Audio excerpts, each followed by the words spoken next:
labas. Okay. Ito. Yung entry naman natin.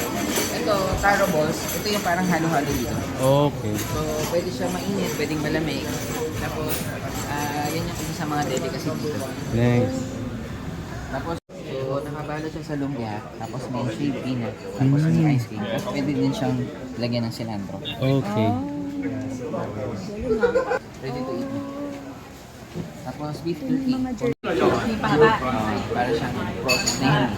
Okay. So, dapat yun. Ay, oo nga. Soup siya. Ganda. Ito na lang sa Ito, tinuturo ko na sa inyo para figure out nyo na lang mamaya. sandala. Yan, marami din. Ayan. Ito yung famous na free taste ng tsaa, tapos mahal. Yan, ulong.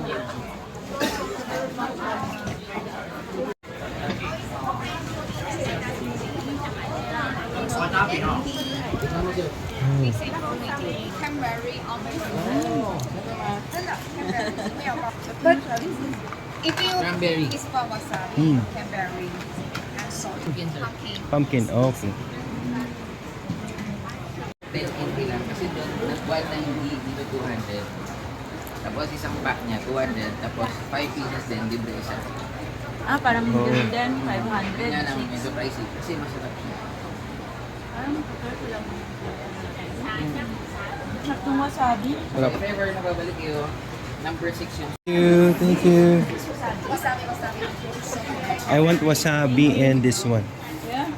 The cranberry. Thank you. Thank you.